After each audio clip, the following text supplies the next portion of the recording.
Seitzei, it's their loss. Okay. It's okay. Okay. We left off 606 on the bottom. It's very important.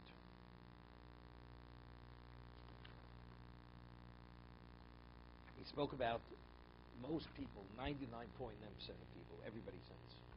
In Tzad Vortz, they quotes the pasuk in Koheles. He says that's the reason why the first brachos of the request is Hashivenu v'lo sharasecho. It's lachlonu. After atochonein, that's the first thing we ask Hashem. That just indicates how important that is, because that has the greatest relevance to every person. To do tshuva and to be forgiven.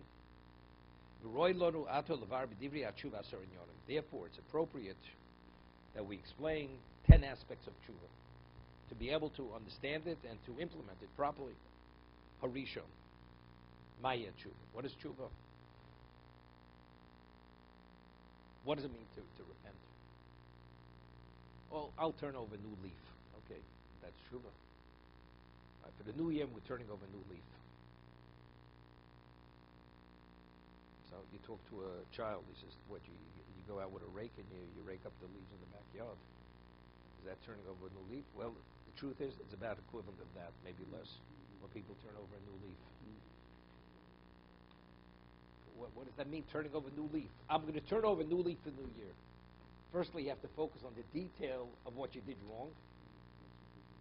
And I thought about it. You know, after 9/11, so they interviewed people, you know. The world changed after 9/11. So many thousands of people were killed. The financial, whatever is lost, everything. The trauma. So they interviewed people. Do you think society learned something from 9/11? Have people gotten better? So they interview a person. Well, if somebody opens a door for me, I say thank you. You understand? You have to have nearly 3,000 people killed, the world traumatized, billions of dollars, all that. So a person, when they open the door, you say thank you. Understand? That's turning over a new leaf.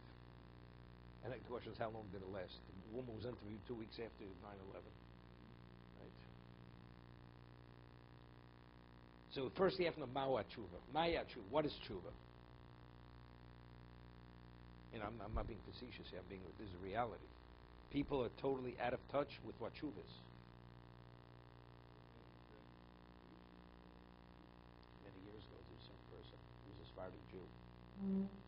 And I used to meet with him. And he was brought up, not the way Sephardic Jews are brought up. He was brought up in the Far East. And he was born with when I say a platinum spoon in his mouth, that's an understatement in terms of the wealth he had. And he had so I used to meet with him once a week. And then he already was a man. When I met with him, he was upper 50s, 60s. He's not alive any longer. And he had a sister. Wherever he was, his sister was on another planet altogether. The younger sister, maybe she was 2-3 years younger than me. Another planet. She was brought up like in the Taj Mahal Plus, and she thought the whole world was the Taj Mahal. That's what she thought. So his sister came in the middle of a study session with him. He was in his office, and we were just talking regular, you know, about Hashkafa, about Emunah Hashem. And she's there, and she says, Rabbi, you're making me into a nun. I feel like I'm becoming a nun. You understand what's going on over here? Didn't ask her. She's just listening. But because it's touching certain things, it's too much for her to deal with. She can't deal with it. This woman was so detached from Yiddishkeit, it's beyond description how detached she was. The only thing she didn't have was a non-Jewish husband. And the only thing she didn't do was go to a church. But outside of that, she had no relevance. You understand? You tell her, what is tshuva, Rabbi? You know, I've been in therapy for years. You want me to go back into therapy? You know, they haven't developed a medication that I'll have to take if that's what I have to address. You understand? So Maya tshuva, what's tshuva? Turning over another. Well, I say thank you now. I smile. I didn't smile before. Understand? But that's the reality. But what's intent? You don't even know what you're talking about. Maya tshuva. What is tshuva? Intent of what?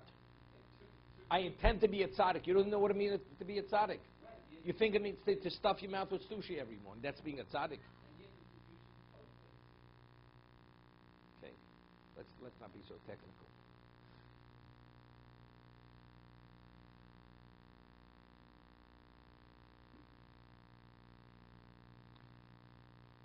Hasheni, the second thing you have to know. L'kama chalokim techolik. How many aspects are there to tshuva? How many elements are within tshuva?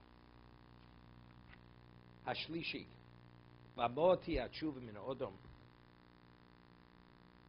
So he explains, what is the prerequisite to a person's repentance?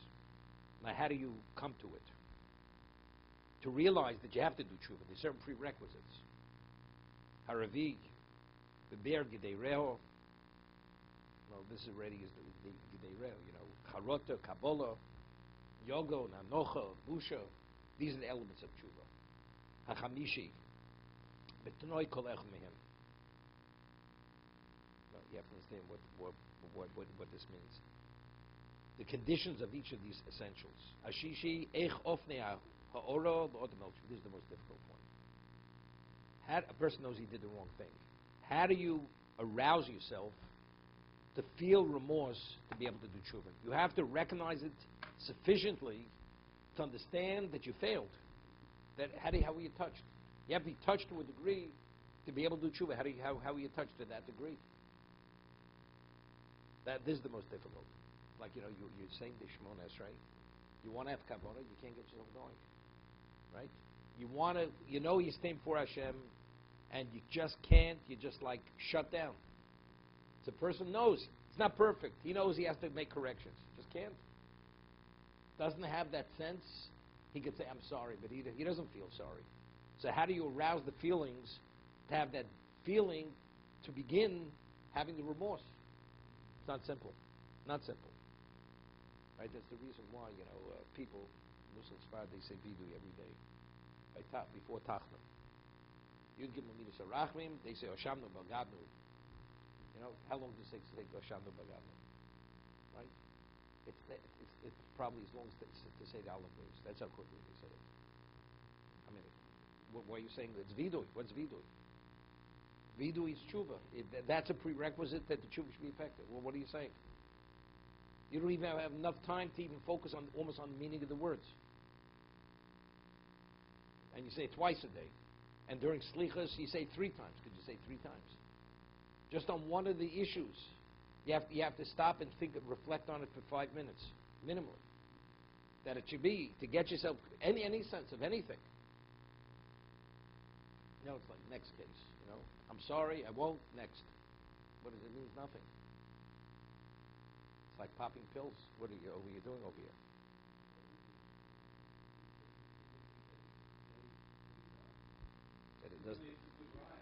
It's a good thing to do. It doesn't say you should do it in the middle in davening. It doesn't say you have to do it in davening. Okay?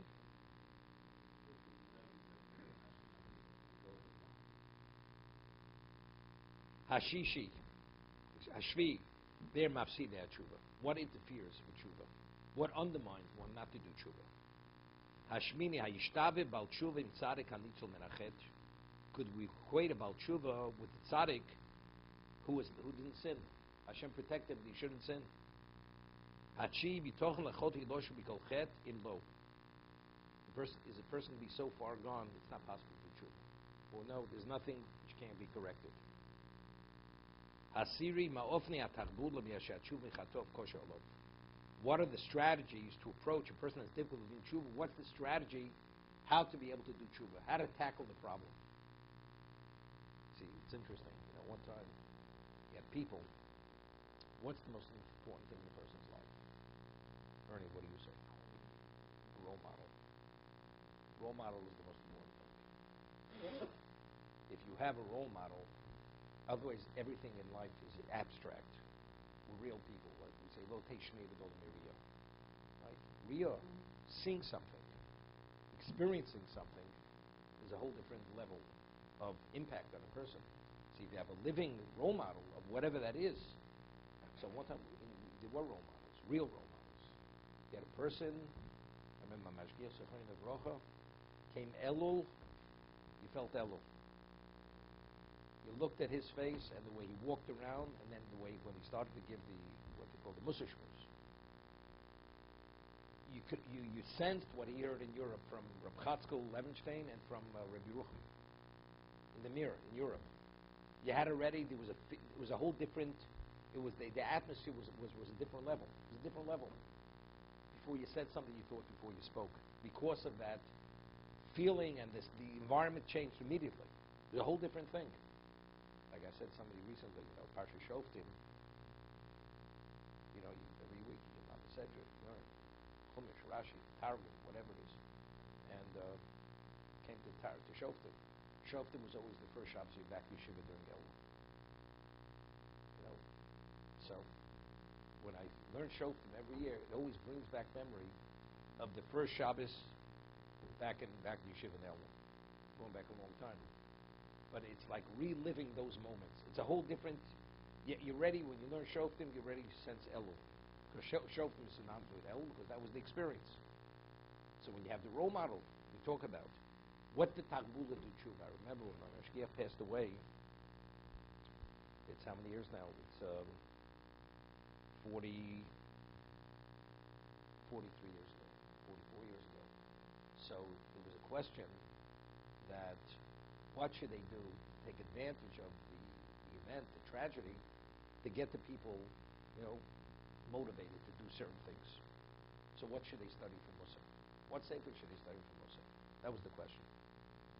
So Rabbi Weinberg, the son of my Yeshiva, he met with me and with Rabbi Frand and with Rabbi Brown, who's a Yeshiva in TorahKalatsky. And he asked us, what do you think? What do you think the sefer we should learn in Yeshiva? So I said to him, I think we should study Mesillas Yesharim. Why Mesillas Yesharim? So I said to him, because you learn Mesillas Yesharim you learn Zerizus, Zehirus. You learn all these things. You say, well, people, hundreds of years ago, they had relevance to this. We have no relevance to this. We're going to speak about Precious. We're going to talk about Zehirus, Zerizus. It's for a different era. We have no relevance to that. But I said, the people here are now, we saw it ourselves in the Mashgiach. We saw it. A new group of students come who never were exposed to the Mashgiach. They say, this has no relevance to us. This is for a bygone generation. This is not us. But we, who were exposed to him, and we saw it has relevance now, so by studying it, maybe we could gain from studying Mesillas Yesharim. That's the point they made. And we had. So that year, the Musa Seder, everybody was supposed to study Mesillas Yesharim to be able to benefit. Otherwise, it's like you're out of touch with it. It's like abstract knowledge. It has no relevance to you. Hillel Zoki, he climbed on the roof, a skylight, so what? That's what you do today. You can't get into the shear, so you go to the roof on the skylight, and wait there, and even though they predicted 2 feet of snow. Is that what you're doing? It has no relevance to us. To be continued. I want Howard to go on the roof. He goes out the window. I don't want him to go to the roof.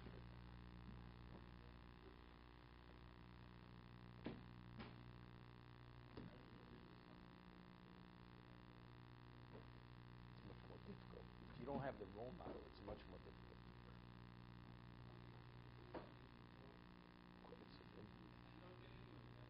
I understand that. But the question is, what is intention? What is it? The question, what is intention? I called up a person. I said, I'm going to see you tomorrow. I'll try. That's what the guy says. When he says he'll try, I know you're not going to be here. When you have to catch a plane, do you try to catch the plane, or are you going to catch the plane? Right?